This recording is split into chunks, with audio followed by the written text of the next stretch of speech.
Hai guys, selamat malam. Ketemu di program spesial malam hari ini, Tour of Inovasi Radio ke kediaman Pak Suen Herif. Keren, Sobat Inovasi, ditemani dengan nuansa alam, terus juga ditemani dengan suara-suara jangkrik. Ada pohon pisang, ada pohon nangka, banyak bunga-bunga, Ada mangga. dan juga ada mangga yang sedang berbuah. Ini keren banget. Kita di gazebo belakang, samping belakang dengan nuansa alam, ini kan Pak Suen.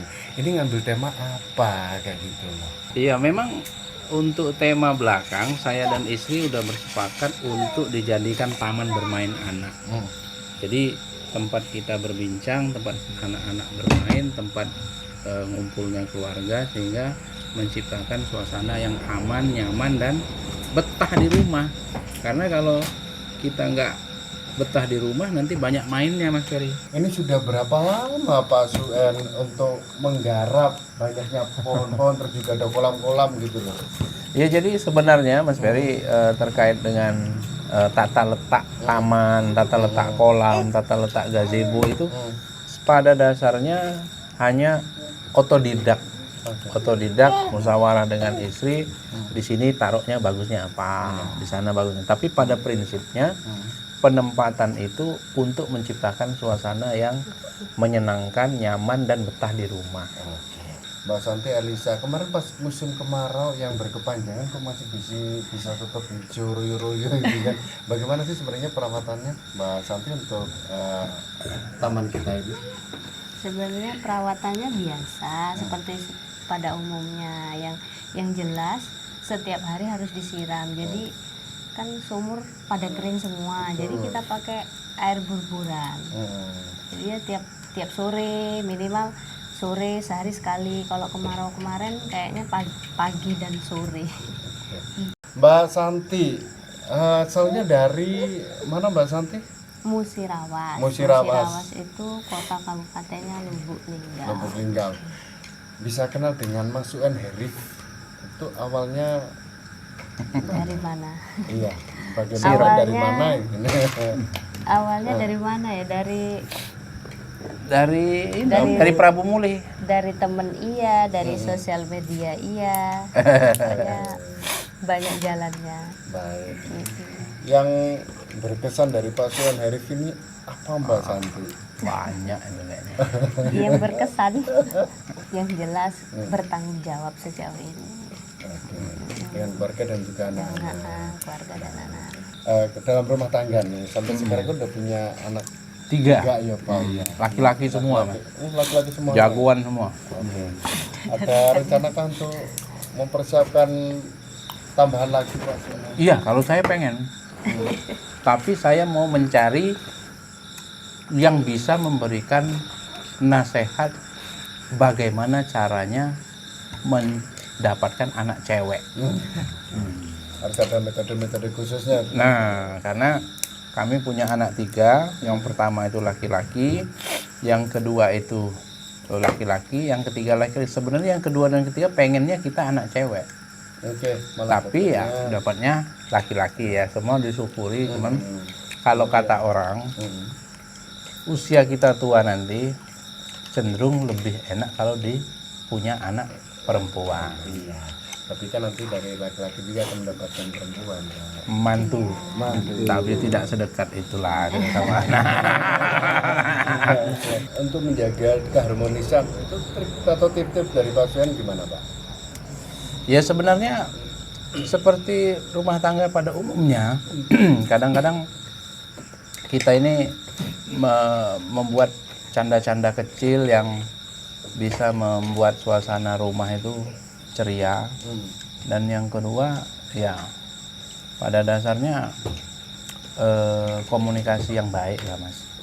Jadi kalau lagi suntuk di kantor atau suntuk di luar ya kita pengennya nggak banyak ditanyain. Kemudian kalau lagi stres, pengen main sama anak-anak juga, pada dasarnya kita juga dekat dengan anak-anak. Jadi sehingga hubungan verbal dan non verbal itu terbentuk dengan baik dengan istri maupun dengan anak-anak. Oke. Mbak Santi, ini untuk keluarga ya, ini kan anak udah 3. Terus juga kesetiaan seorang suaminya juga sangat luar biasa sampai 3 ya. Udah berapa tahun membangun mahligai rumah tangga nih? Awal nikah itu tahun 2015, sekarang tahun mau 2023 akhir ya, jadi sekitar 8 tahun. 8 tahun. 8 tahun. Oke, kalau Mas Wan sendiri, Mas Wan untuk aktivitas saat ini masih Notaris, terus ketua yayasan yayasan di mana Pak? di unit 6 di Sukamulya. Saya ketua yayasan pendidikan dan sosial, kemudian ketua ikatan alumni UII Kabupaten Oki, dan masih banyak kegiatan-kegiatan lain, membina Karang Taruna, membina pemuda, macam-macam lah. Jadi lebih ke kalau untuk ke Karang Taruna ya Pak, ini kan membidangi ke anak-anak muda. Nah terus Pak Suan, kalau untuk anak-anak muda sekarang nih, apa yang menjadi tujuan Bapak yang dengan kesibukannya yang begitu luar biasa, Bapak masih menyempatkan untuk memberikan apa ya, waktu untuk anak-anak muda ini? Ya, anak-anak muda ini sebenarnya potensinya luar biasa besar. Kreativitas, kemudian keinginan untuk membuat kegiatan yang positif, kemudian untuk berkembang, itu kan sebenarnya dimiliki oleh anak muda. Nah, jadi tugas kita sebagai dalam tanda kutip pembina dari anak-anak muda ini, kita itu mensupport saja, mensupport. Jadi ide mereka punya, kreativitas mereka punya, keinginan mereka punya, yang mereka butuhkan hanya support. Oke. Jadi sama anak muda ini sebenarnya tidak terlalu banyak, nggak repot kita mengarahkan mereka, karena mereka mengerti kok mana yang positif, mana yang tidak, mana yang bisa dijadikan kegiatan, mana yang tidak. Mereka itu sudah mengerti, cuman kitanya saja yang kadang-kadang lalai untuk tidak melakukan support ke mereka. Nah, jadi yang kita lakukan hanya mensupport pada dasarnya Untuk anak-anak muda Iya. biar mereka lebih kreatif, bikin kegiatan-kegiatan positif. Kalau sejauh ini kegiatan-kegiatan anak muda itu apa saja Pak Suan? Nah, pada dasarnya di tempat kita di Lempung Jaya ini banyak di bidang olahraga. Olahraga sepak bola, ada poli, ada layang-layang, ada pencak silat, nah, ada tenis meja. Nah, semuanya itu pada dasarnya kegiatan yang positif, yang itu kalau dibina atau disupport akan membuat mereka itu berkembang. Nah, jadi tugas kita adalah mensupport itu, gitu, Agar mereka lebih punya kegiatan positif. Baik. Kalau untuk Mbak Santi, ini kan Pak Suen, atau biasa dipanggil Mas Suen, banyak banget kegiatannya di luar. Motivasi-motivasi yang diberikan Mbak Santi untuk Pak Suen, atau bagaimana cara Mbak Santi mendukung Mas Suen dengan banyaknya kegiatan? Mensupport dalam segala aspek ya, baik dari pertama awal ini dari pakaiannya sebelum berangkat, terus sebelum berangkat itu sarapannya, pokoknya semuanya disiapkan apa yang dibutuhkan oleh suami sebelum berangkat, misalnya seperti itu. Dan yang lain-lain kalau misalnya lagi di luar ya ngasih kabar, saling ngasih kabar, atau kita di rumah kalau misalnya ada apa-apa yang ngasih tahu kayak gitu. Asmara yang paling berkesan waktu pas dulu masih pada lajang kayak gitu? Pertama kali ketemu itu langsung ke rumah orang tua saya gitu aja. Oh, pertama ketemu langsung? Iya, Ngapa langsung Pak Suan ketemu. kok bisa gitu? Pertama kali ketemu, langsung pertama ketemu orang tua, langsung ke orang tua gitu. Nggak ada basa-basi ya, sudah langsung ketemu orang tua. Langsung to the point gitu Pak? Iya, Kenapa? karena saya ini modelnya serius, Mas. Oh, Menjalin hubungan itu, kita ini sebagai laki-laki harus berani ketemu dengan orang tuanya. Oh, jadi nggak seperti mereka ini ya Pak ya? Ya sekarang kan banyak bujang-bujang tuh diem-diem Oh, gitu. betul. Nah itu nggak bagus Jadi karena Pak Suan langsung langsung to the point. langsung ke rumah orang tuanya, langsung menyatakan niat keseriusan dan insya Allah direstui. Nggak takut Nggak takut. ditolak gitu. Ya kebetulan saya ini sudah kebal ditolak ya, jadi Pernah juga ya. jadi sudah terbiasa, jadi ambil resiko aja lah. Oke.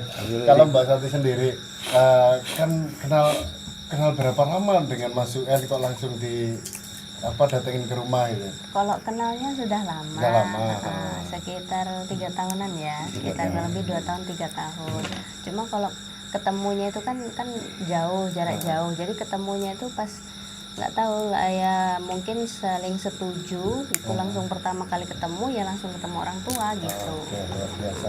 Nah, kalau Mbak Santi sendiri untuk kemarin waktu kuliahnya atau sekolahnya itu apa di Jogja juga atau di daerah Dan Musirawas? kalau kuliahnya yang pertama itu D3, D3-nya itu di Mojokerto. Terus itu langsung lanjut lagi kuliah 1 tahun, D4 itu di Kediri. Di Kediri Jawa Timur. Di Universitas Kediri. Pecel punten ya kalau di sana. Materialitasnya. Jadi nggak ada keren satu. Kalau di Jawa nggak ada keterkaitan, soalnya tahunnya beda jauh gitu.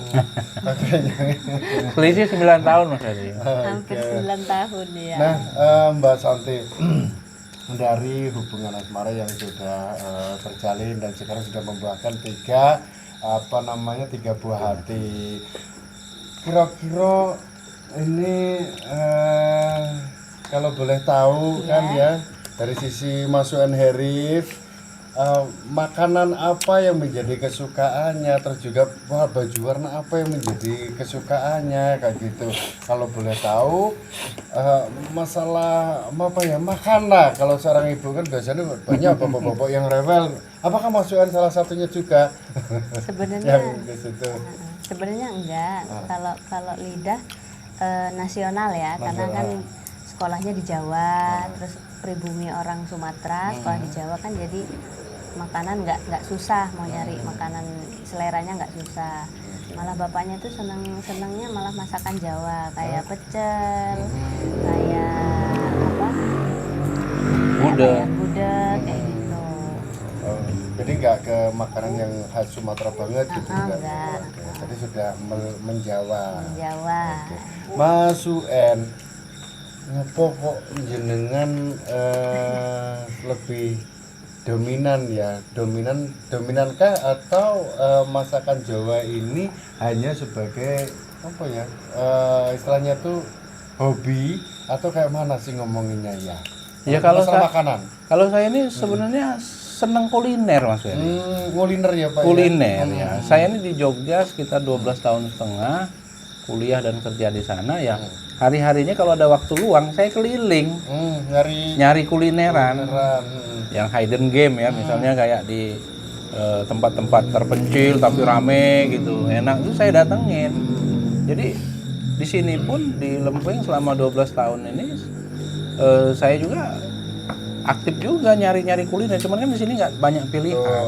Nah, tapi saya lebih seneng memang masakan tradisional atau yang sifatnya tidak fast food ya, tidak fast food itu saya senang. Nah, jadi kuliner itu memang udah jadi ini saya passion, hobi. Jadi hobinya Pak Santi kuliner. Kuliner Nah, ya. kalau ngomongin kuliner, Mbak Santi, Pak Suen ini pernah bisa masak diri nggak sih? Nah, Kalau masak sendiri sudah pernah, tapi ya sekedar kayak Indomie, nasi goreng kayak gitu. Masak telur. Kan hobinya kuliner Pak. Habis itu. Iya. Biasanya kan kalau orang kuliner Mas Suen itu kan pengen nih bisa menikmati karya sendiri kayak gitu. nah itu kelemahan saya Mas. Saya ini senengnya makan. Kalau masak saya nggak seneng. Nah itu.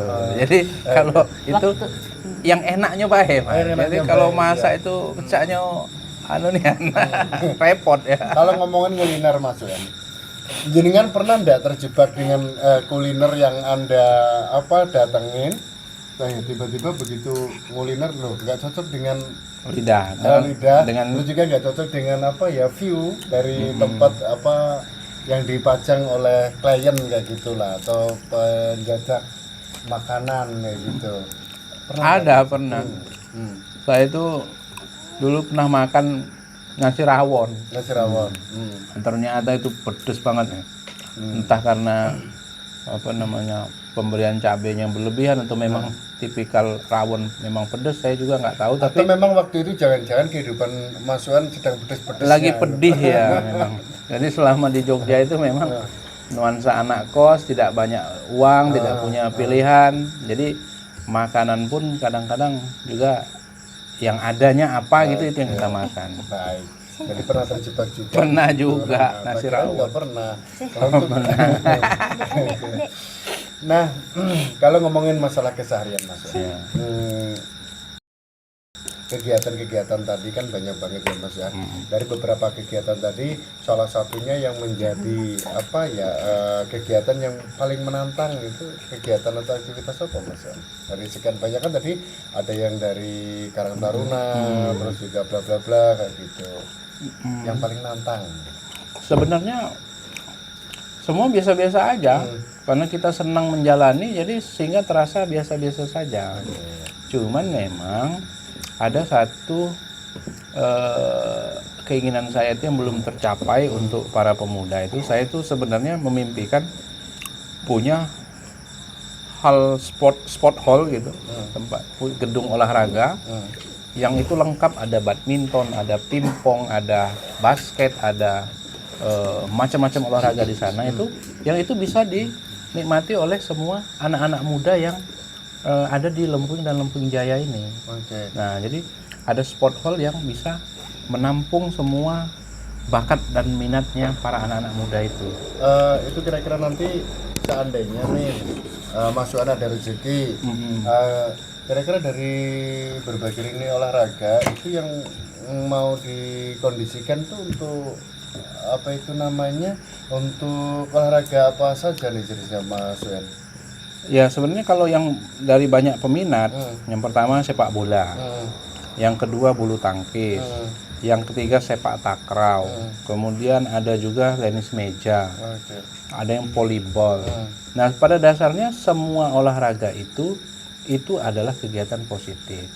Hanya saja perhatian dari pihak pemerintah maupun dari kita sebagai masyarakat yang peduli dengan kegiatan pemuda itu belum maksimal memberikan perhatian itu, sehingga terkesan kalau ada kompetisi, ada kegiatan itu hanya sifatnya musiman, tapi tidak terencana dan berulang-ulang dilakukan sesuai dengan pengelolaan yang kontinu gitu.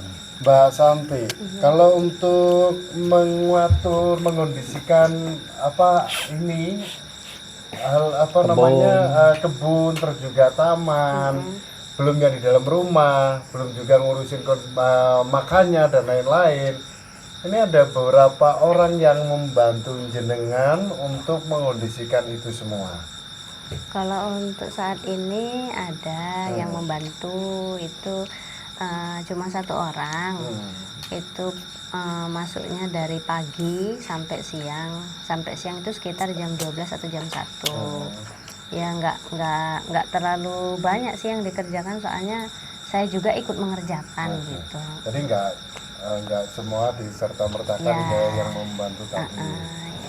Kalau Mbak Santi selama dengan Mas UN, oposisi yang kira-kira masih keinget, terus ada sesuatu kah yang membuat jenengan tuh kayak bikin sesuatu itu bikin ketawa atau yang lucu kayak gitu? Banyak. Kalau itu banyak ya. Oke, salah satunya apa yang gawe jenengan iso nggak bisa nahan tawa lah kayak gitu.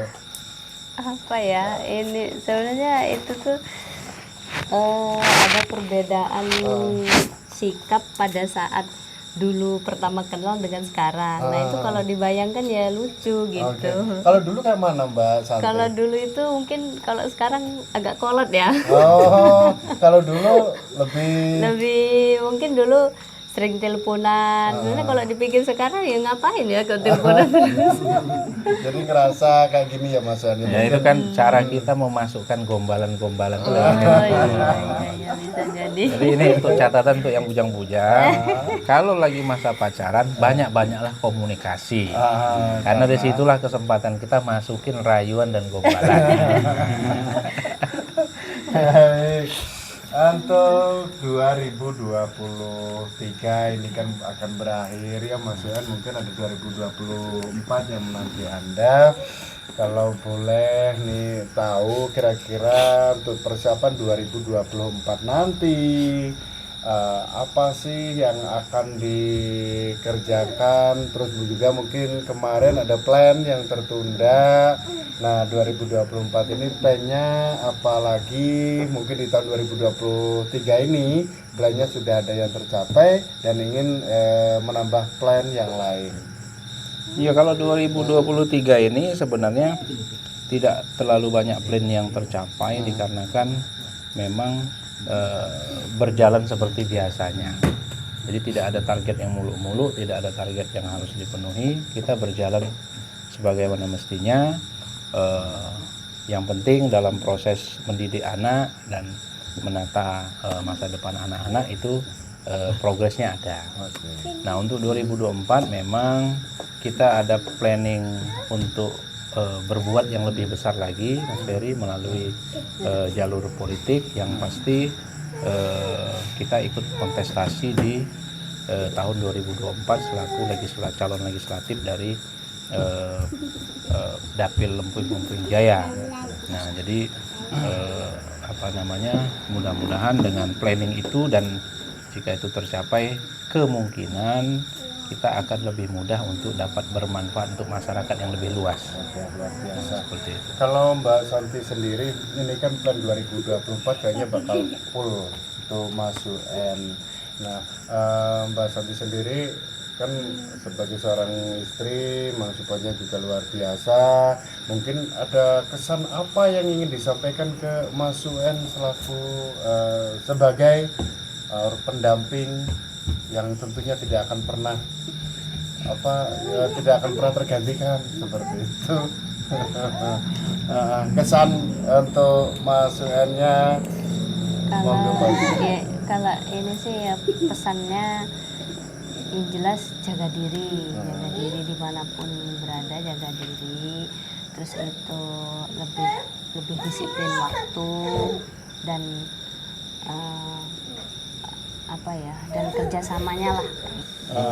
Nah untuk 2024 ini nanti Mas UN, untuk masyarakat kita ini kan masih banyak ya di luar sana mungkin yang membutuhkan suara-suara yang nanti bisa mewakili mereka ya, artinya kayak kebutuhan bahan pokok, kebutuhan pertanian kayak pupuk dan lain-lain. Nah ini Mas UN kira-kira bagaimana langkah atau kiat Bapak yang Bapak dengan kesibukannya yang istilahnya itu sudah ngalor ngidul, sudah kemana-mana kayak gitu, ketika masyarakat membutuhkan itu bagaimana tindakan Mas UN? Iya, jadi sebenarnya kalau masyarakat kita itu sebenarnya yang dibutuhkan tidak banyak. Mereka hanya ingin ada akses yang didapatkan dari setiap permasalahan mereka. Jadi kalaupun nanti ada kendala di kemudian hari, masyarakat terus kena masalah, kemudian memiliki keinginan untuk mengadu atau mengadukan ke wakilnya, dan itu sebenarnya tugas kita untuk membuka akses. Jadi selama ini memang masyarakat ke wakil-wakilnya itu banyak akses yang tidak tersalurkan. Mbak Santi, ini untuk season terakhir, kira-kira dengan banyaknya nih, tapi pas saya kesini ada tamu yang datang, sementara kok cuma dilayani sendiri kayak gitu kan? Kenapa lebih senang langsung menyuguhkan sendiri ke tamu-tamu nih jenengan? Karena tamu itu adalah raja ya. Jadi kehormatan bagi kita untuk melayani. Jadi apapun yang bisa dikerjakan sendiri ya dikerjakan sendiri. Tapi selain itu, selain mengerjakan sendiri, saya juga mengajarin anak-anak untuk membantu saya untuk menyiapkan hidangan untuk tamu. Kayak tadi kan bawain aquanya, bawain ini kayak gitu. Oke, jadi anak-anak sudah dididik mulai dini. Iya. Baik. Kalau pesan kesan Mbak Santi untuk pemirsa kita yang menyaksikan program ini apa nih kira-kira? Silahkan Mbak Santi. Kesan-kesannya dari apa yang didengar tentang keluarga kami, ambil dari segi positifnya aja.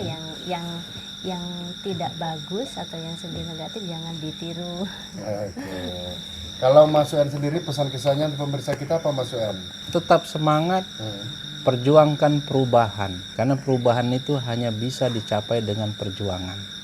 Anak-anak muda, milenial, Gen Z harus bersatu menentukan pilihan politiknya masing-masing. Oke, luar biasa. Terima kasih.